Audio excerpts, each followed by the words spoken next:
சுவாமியே சரணமையப்பா, ஹரிகர சுதனே சரணமையப்பா, அச்சங்கோவில் அரசே சரணமையப்பா, அன்னதான பிரபுவே சரணமையப்பா, அழுதமலை ஏற்றமே சரணமையப்பா, அழுதமலை இரக்கமே சரணமையப்பா.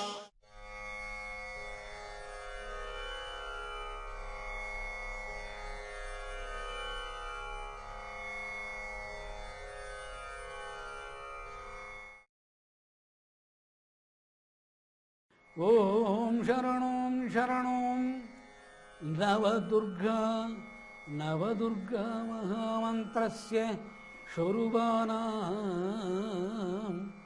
நவராரண அக்ஷர மகாமந்திரஸ்ய அகார உகார மகார நவசக்தி ரூபானாம் சரணோம் சரணோம் சபரிசாஸ்தாம் சரணோம் நமோ நமः. அதாவது இப்போ 32வது ஸ்லோகத்தை பார்க்க போறோம். நவசார பக்தின்னுட்டு பேர். ஒரு சரணத்தில் 4, அடுத்த சரணத்தில் 4, 4 4 8, அரையும் அரையும் 1 9. அந்த 9 வகையான நவசார பக்திகள் இந்த சரணத்துக்குள்ள அடங்கியிருக்குது. இந்த சரணம் சொல்லிட்டு நவசார பக்தியோட போறவன் அவனுக்கு எந்த பக்தின்னு தெரியாது. அவன் போறது நவசார பக்தி. இப்போ சபரிமலையில பொண்கள் போகக்கூடாது, பொண்கள் இருக்கக்கூடாதுன்னு சொல்றது நியாயம். ஏன் அவ பொண்கள் போகக்கூடாதுன்னு சொல்றான்றதை நம்ம சத்த ஆராய்ச்சி பண்ணி பார்க்கணும். இவனை கையில தூக்கி பந்தள மகாராஜன் கொண்டு வந்து கொடுத்தா பெருந்தேவி ஆசைப்பட்டு தூக்கினான். அந்த கை எத்தனை புண்ணியம் பண்ணியிருக்கும். விஷ்ணு மோகினியா அவதாரம் எடுத்து ஒரு குழந்தைக்கு தாயானா அதை பிரியிற பந்தம் இருக்க எவ்வளவு பாவம் பண்ணினா அந்த மோகின். பிறந்தது ஆண் குழந்தை, ருத்ராட்சர ரூபத்தில் பிறந்திருக்கான் குழந்தை. சிவனால மனசு தாங்க முடியலை. இந்த மாதிரி நிலையில பிறந்த ஒரு குழந்தைய வந்து கையில தாங்கி பிடிச்சாலே அவளோட ஆனந்தமான நிலை மனசுக்கு எப்படி இருக்குங்கிறத நீங்க பாருங்க. சத்தன் சிவனுக்கு கண்ணீர் வடிச்சு பிரார்த்தனை பண்ணா உனக்கு குழந்தை பாக்கியம் இல்லைன்னு. நவசார பக்தி பண்ணா குழந்தை பிறக்கும். நவசார பக்தின்னா என்னான்னு தெரியாது. அது பண்ணினா பக்தி பண்ணினா குழந்தை பிறக்கும். எப்ப குழந்தை பிறக்கும்? ஒரு பையன் வந்து தத்து புத்திரனா வந்தா குழந்தை பிறக்கும். சரி, அந்த தத்து புத்திரன் எப்படி வரணும்? அக்னி ரூபத்தில் இருக்கிற சிவனுக்கும் மோகினி ரூபத்தில் இருக்கிற காத்தானே வாயுக்கும் பிறந்தா வரும்.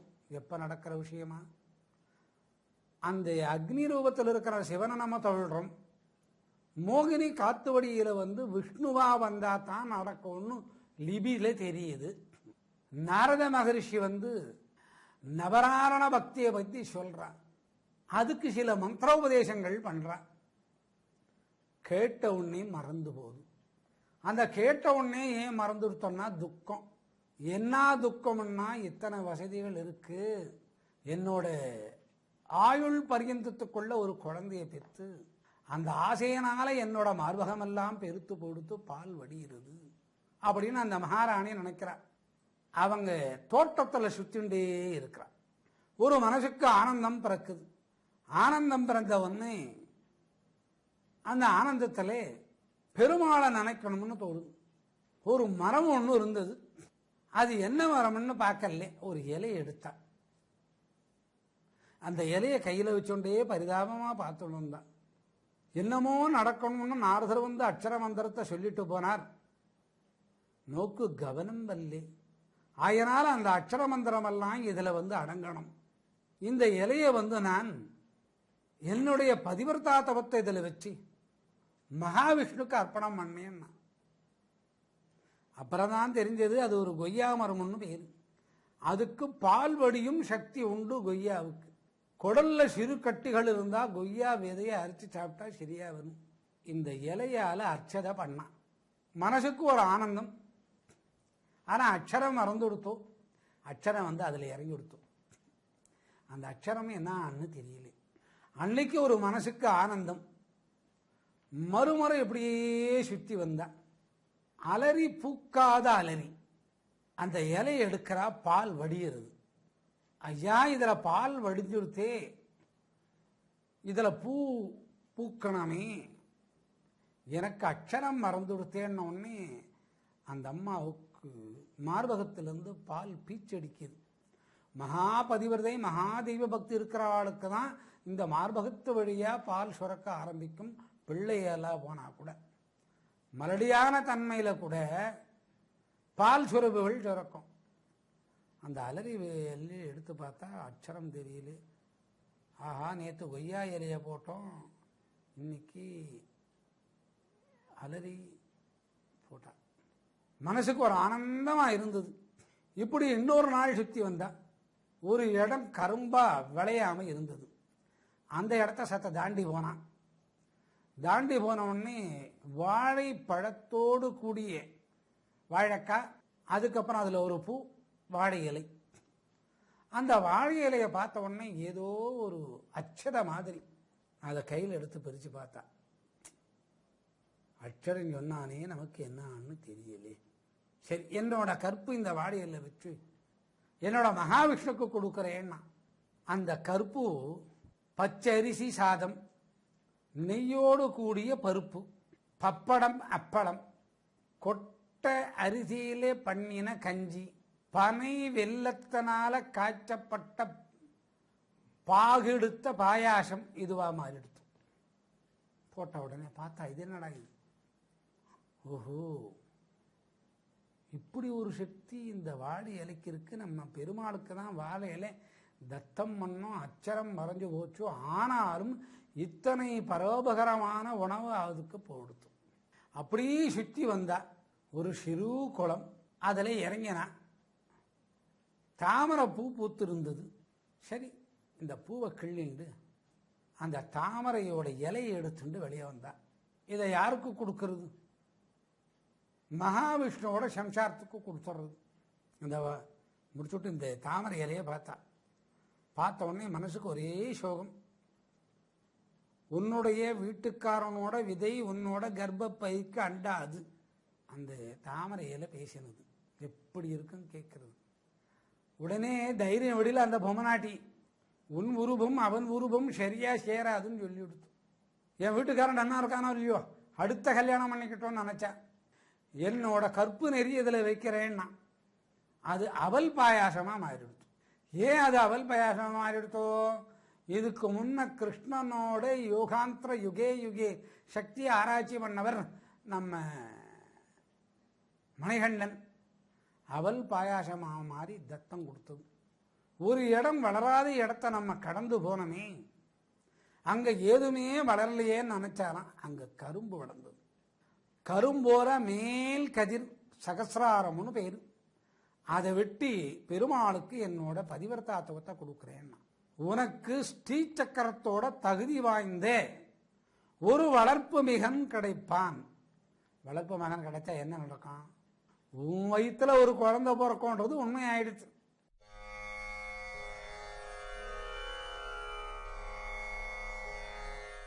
அப்படியே அடுத்த அடி நவந்தான். அத்தி மரம் ஒன்று இருந்தது. அதில் எடுத்துட்டு போய் காலை வச்சா. அந்த அத்தி பழமெல்லாம் காயெல்லாம், தாயே உனக்கு நமஸ்காரம்னு. அத்திப்பழம் கூட பேசுறது. இது என்ன ஆச்சரியமா இருக்குது?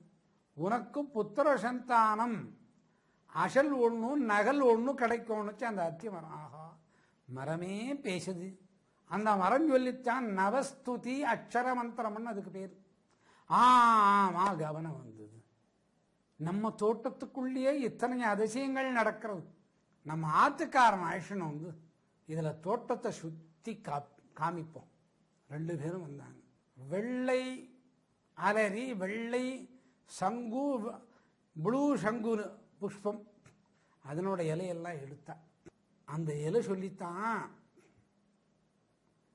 இங்கே காளி தேவதை குடிகொண்டிருக்கிறாள். காளி தேவத்தை ஆக்ரோஷமா குடிகொண்டிருக்கிறாள், அவளை சாந்தப்படுத்தணும்னு சொல்லிச்சான். உடனே ராஜாவுக்கு ஒரு சந்தோஷம். இந்த காளி தேவதை இங்க எப்படி வந்தா? அது சொல்றது, நீ பண்றையே சிவ பூஜை, அந்த பராசக்தி தான் அதனுடைய அதிதேவதையான காளி அனுப்பிச்சிருக்கிறா. அவ உஜ்ஜயினியிலிருந்து இங்க வந்திருக்கிறா.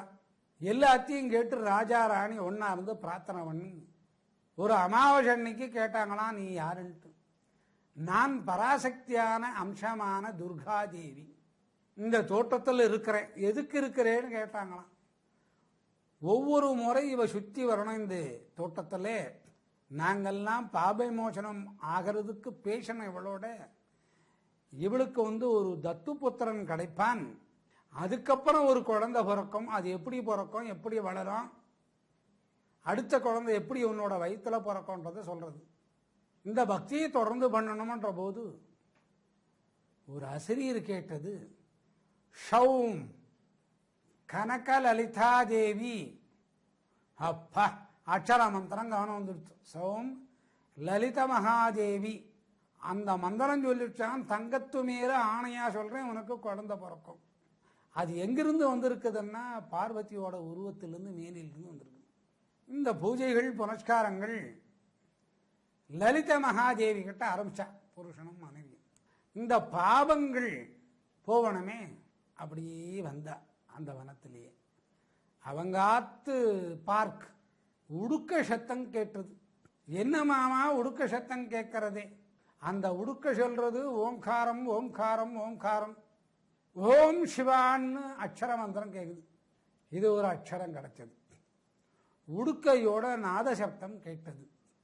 யாரோ நடக்கிற சத்தம் ஒன்று கேட்குது, சதங்க சத்தம். அது பெண் நடக்கிறா. அதை நடக்கிற போது அந்த பெண் அக்னி ரூபமாக இருந்துண்டு சூலத்தை காக்கக்கூடிய சக்தியா சொல்லிட்டே வர்ற.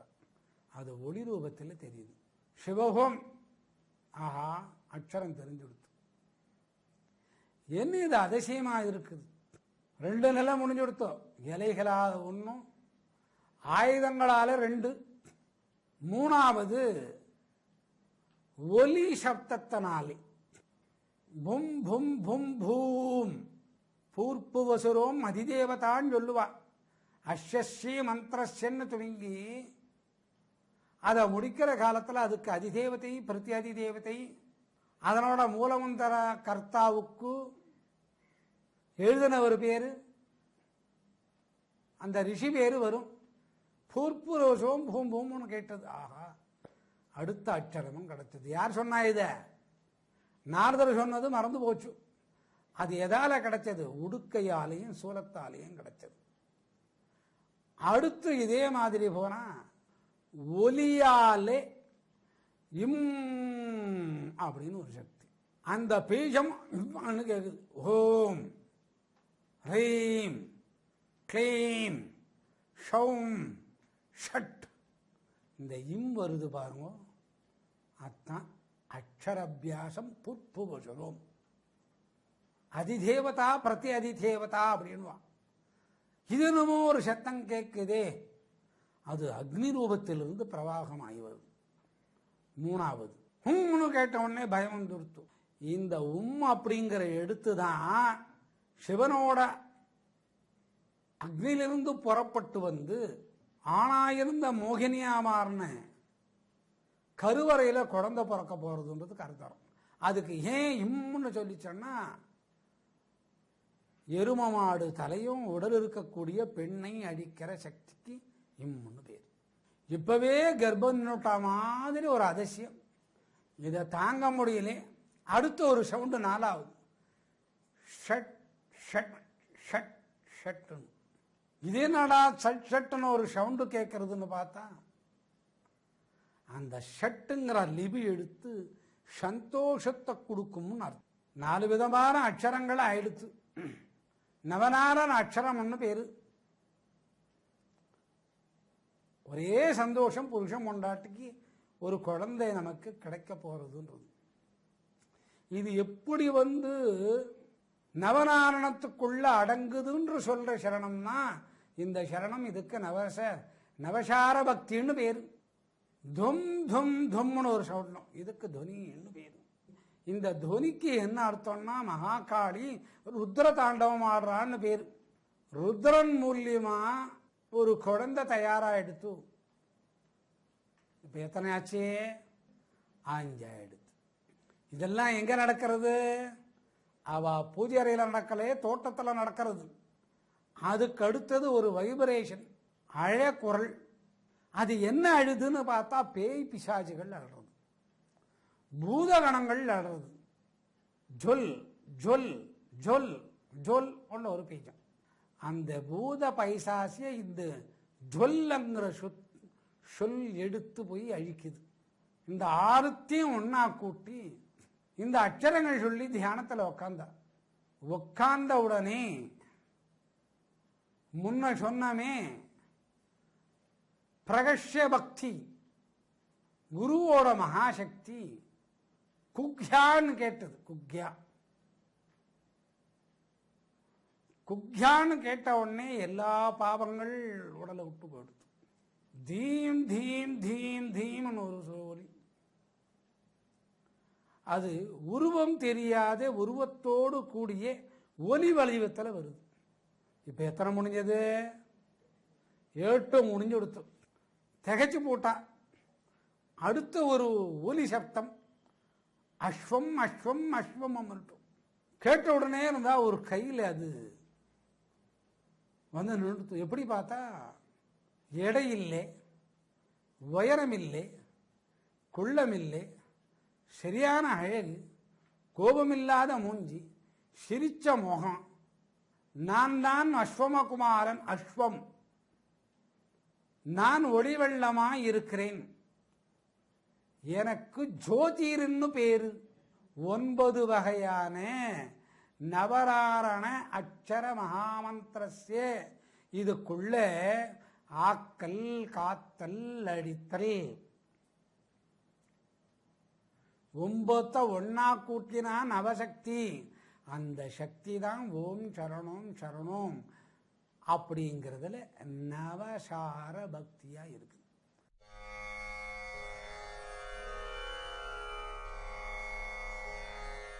இந்த பக்தியோட தொண்டாலத்தான் ஐயப்பன் பிற்காலத்தில் இந்தம்மா கையை தொட்டு வளர்ந்ததனால ஜோதி ரூபமா ஆகுது. ஔஷம் ஔஷம் ஔஷம். முத்தேவியரோட ஆத்மனுபூதி கிடைக்குது. நமது தான் பிண்டமா 10 மாசம் இருக்கும். இவாளுக்கெல்லாம் முத்தேவியரோட அனுகிரகம் உண்டு. இப்போ நம்ம பீஜமும் சொல்றோம், அக்ஷரமும் சொல்றோம். இந்த அக்ஷரத்தில் 2 வகை. இப்போ ரீம் க்ளீம் சௌம் இப்படிலாம் சொல்றோம். நம்ம சொல்லி அது ஒரு உச்சாரண மந்திரம் ஆகி அதுக்கு ஒரு சக்தி வந்து அந்த சக்தி ஒளி வெள்ளமா வந்து எந்த தேவதைக்கு சொல்றீங்களோ அந்த தேவதையோட லோகத்துக்கு போகணும். பீஜங்களோட மகாசக்தி எடுத்து வடிவ கொண்டு தான் போகும். எழுத்த வடிவு கொண்டு போறச்சே அது மேல் நோக்கி போய் அதுக்குண்டான தேவதைகளோட சேரும். நவசார பக்திக்கு தலைகீழ விஷயம். பீஜத்தில் இருக்கக்கூடிய ஓசை நயத்தை வச்சுட்டு தான் கீழே வரும். நவநாரண அக்ஷர மந்திரம் ஒரு வேலை கம்மி. அந்த அக்ஷரத்துக்குள்ள சவுண்டுகளை மேலிருந்து கீழே கொண்டாடுறது. Sound devotional vibration, sound devotional power, power with vibrating. இது நவசார பக்தின்னுட்டு பேர். 9 வகையான ஒலி சப்தத்தினால். அந்த ஒலி எங்கிருந்து வந்தது? ஆகாயத்திலிருந்து வந்தது. பீஜங்களோட சக்தி மேல போய் அது ஒளிரூபமாய் கீழே வந்து அந்த ஒளிக்கு அகார உகார மகாரம், ஆக்கல் காத்தல் அடித்தல், இந்த 3 இச்சைகிரியை ஞானம் நவசக்தி ரூபம் கொண்டு ஒளி வெள்ளமா மோகின்ற காத்துக்குள்ள ஐயப்பன் பிறக்கிறார். அந்த காத்த ஸ்புடம் பண்றது சிவநாமம், அக்னி ருத்ராபாவான் பேரு. அதனாலதான் அவர்கள் மகர சங்கராந்தி அன்னைக்கு ஜோதி ரூபமா காட்சி கொடுக்கிறேன்னு சொல்லியிருக்கார். ஜோதின்றது என்னன்னா அந்த மலையே ஜோதி ரூபமா இருக்குது. இது யாருக்கு தெரியும்னா நவசார பக்தி பண்றவா கண்ணுக்கு மட்டும்தான் தெரியும். இது ஆன்மீகத்தில் முன்னோடியான நிலை.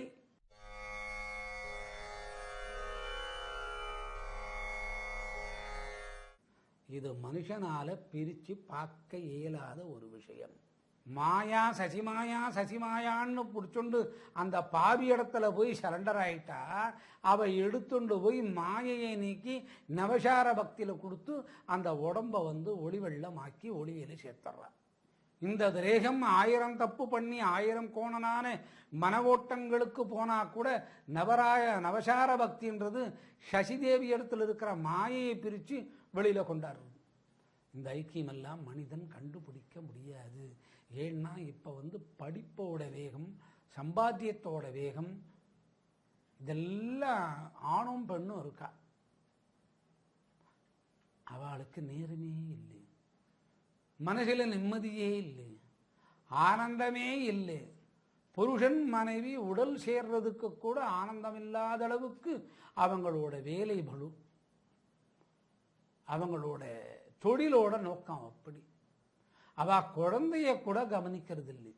உலகம் என்னத்தான் முன்னேறினாலும் அந்த முன்னேற்றத்திற்கு முன்னோடியா ஒரு காரணம் இருக்கிறது, பெண்கள் தான்.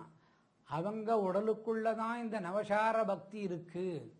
அந்த நவசார பக்தி எதுவும் அதுதான் கடக்கால். நவசார பக்தி கடக்கால். அந்த நவசார பக்தி கடக்காலுக்கு மேலதான் சசிமாயாதேவி இருக்கிறார். தெய்வம் இல்லாதே கோடிக்கணக்கு ஆனந்தத்தை அளிக்காது. ஒரு சரணம் சொன்னா 48 வகையான பக்திகள் அடங்கி இருக்குது.